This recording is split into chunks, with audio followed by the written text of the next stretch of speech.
ฮัลโหลสบายดีทุกคนมื้อนี้แม่บ้านจะมาแจกสูตรวิธีเฮ็ดส้มหมูแหนมสูตรบ้านๆดั้งเดิมกินเองเฮาไปเบิ่งเครื่องประกอบหลักๆแม่บ้านจะใส่หมูบดป่นน้ำมันรวมแล้วก็ประมาณ2กิโลเด้อหนังหมูประมาณ300กรัมหนังหมูต้มสุกคักแน่แล้วก็มาซอยแม่บ้านจะซอยตอนเอาใหญ่นิดนึงแล้วก็ข้าวนึ่งก็ประมาณ300กรัมข้าวเหนียวนึ่งเด้ออันนี้ก็จะเป็นกระเทียมบด250กรัมเกลือแม่บ้านใส่3บวงตะกิน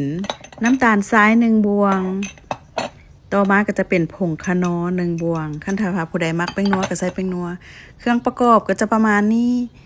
เอามาลงมือกันเลยเอากระเทียมบดลงใส่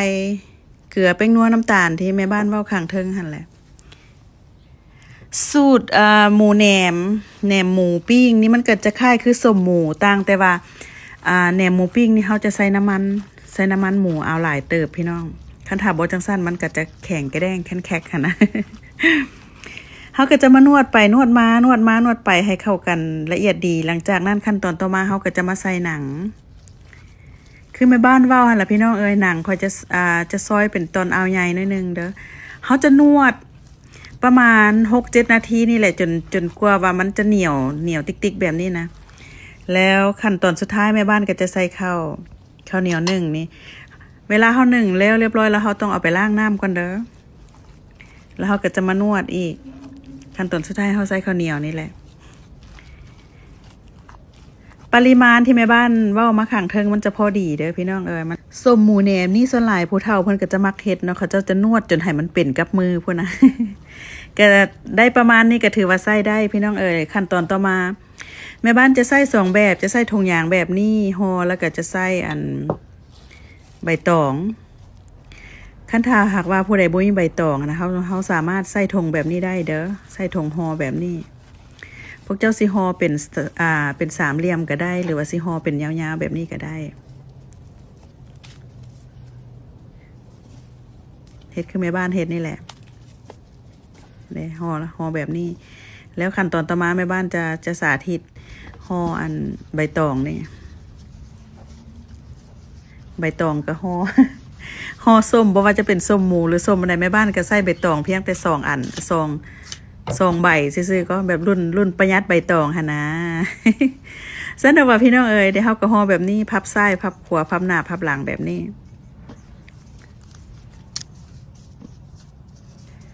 สูตรอาหารแต่ละสูตรมันก็จะบ่มีความตายตัวพี่น้องมันก็เป็นเพียงหลักการเนาะบัดที่จริงเฮามาเฮ็ดปฏิบัติตัวจริงแล้วมันก็เพราะว่าคนเฮามันกินรสชาติก็บ่คือกันบางคนก็กินจางบางคนก็กินเค็มบางคนก็มักนัวมักหยัง เฮาก็ปรับสูตรเอาตามที่ว่าเฮามักหั่นล่ะพี่น้องได้เฮาก็จะหลังจากที่แม่บ้านห่อเรียบร้อยแล้วเฮาก็จะไปพักไว้ประมาณ4มื้อถึง5มื้อเด้อพี่น้องเพราะว่าคันคืออยู่บ้านเฮาคืออยู่เมืองลาวนี่ประมาณ4มื้อก็จะพอดีกินเฮาจะเฮ็ดให้มันส้มเฮาจึงเอาออกมาปิ้งหั่นนะเด้หลังจากห่อเรียบร้อยแล้วเฮาก็จะไปปะไว้อุณหภูมิธรรมดาอยู่ในเฮือนธรรมดาเด้อบ่ต้องเอาไว้ตู้เย็นบ่ต้องเอาไว้บนอื่นเฮาก็จะปะให้มันส้มหั่นแหละแล้วก็มาเบิ่งกันอีกเนาะหลังจากที่แม่บ้านปะไว้ประมาณ5มื้อหน้าตาเพิ่นก็จะประมาณนี้ก็จะเปลี่ยนสีเป็นใบตองก็จะเป็นสีเอาอยากดนนิดนึงว่าซั่นซะ เขาจะมาไข่เบิ่งทางในว่ามันจะเป็นแบบใดคันถ้าหักเป็นส้มหมูเขาก็กินได้เลยเนาะแต่ว่าอันนี้มันมีน้ำมันเขาก็ต้องได้เอาไปปิ้งสูตรปิ้งว่าซั่นซะ เขาจึงเอิ้นส้มหมูปิ้งหั่นนะ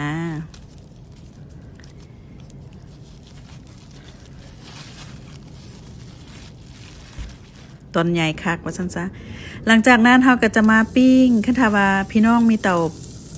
ปิ้งแบบบ้านก็ใส่เตาปิ้งหรือว่าจะใส่เตาอบหรือว่าจะปิ้งเตาถ่านก็แล้วแต่ความสะดวกที่ว่าเขามีเนาะเดี๋ยวเขาก็จะมาปิ้งแบบนี้จะใส่เวลาปิ้งประมาณ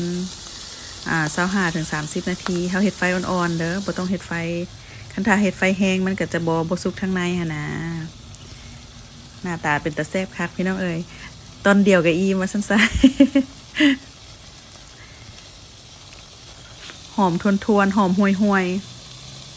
ก็ถือว่าแล้วพี่น้องลองเอาสูตรของแม่บ้านนี่ไปเฮ็ดกินเบิ่งเด้อห รับรองว่าแซ่บเฮ็ดกินดีเฮ็ดขายได้เงินแล้วอย่าลืมกดติดตามแม่บ้านเด้อเพื่อจะได้เห็นคลิปใหม่ๆหรือว่าคลิปต่อไปของแม่บ้านว่าจะเอาเมนูใดมาให้พี่ให้น้องได้เบิ่งนำ